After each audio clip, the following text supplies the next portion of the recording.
Thanks so much for staying with us now for CBS 6 News at 5:30. I'm Liz Bishop. And I'm Cody Holyoke. It's exactly 2 years now since the state passed some of the strictest gun laws in the country. However, some lawmakers now, and law enforcement officials for that matter, are questioning whether the SAFE Act is actually making us safer. And Capitol correspondent Kimberly Howard is live outside the Capitol with more on this anniversary. And Kimberly, how about it? What are the numbers showing on this? Well, Liz, Cody, the data shows that thousands of people have been charged under SAFE Act laws, but opponents say that's not evidence that the SAFE Act is actually keeping us safer. 2 years after New York enacted some of the strictest gun laws in the country, split opinions on if the law is working. Has the SAFE Act actually made anybody safer? Oh, I don't believe so. No, none whatsoever. I think it's much safer than it was. According to the SAFE Act Division of Criminal Justice Services, nearly 4,000 people have been charged with various SAFE Act violations since the law took effect in March of 2013. Most of those arrests were in New York City, and most of them were for criminal possession of a firearm, which became a felony under the law.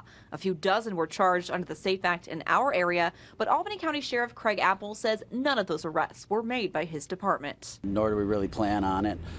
We still think it's relatively flawed legislation. Although there are parts of it the sheriff agrees with, like the requirement of re-registering your pistol permit every 5 years. What would happen historically is somebody would pass away, a family member would come in and take those guns, and they're kind of off the grid until that house gets burglarized or whatever, and those guns are on the street. Still, lawmakers like Senator Kathy Marchione want the entire law repealed. She thinks it infringes on the rights of law-abiding citizens and does nothing to stop criminals. They will always have guns. They will always have large ammunition clips. They're not obeying the law. But Assemblyman Phil Steck, who co-sponsored the SAFE Act, says the law is achieving what it was meant to. This is not designed to deal with inner-city gun violence. It's designed to deal with this phenomenon that has been increasing in the United States, according to the FBI, which is of mentally unstable people going into public places and shooting up the place.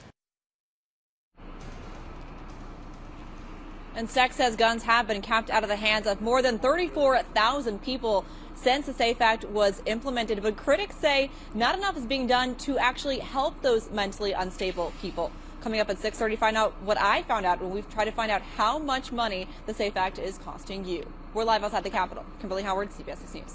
Kimberly, thanks.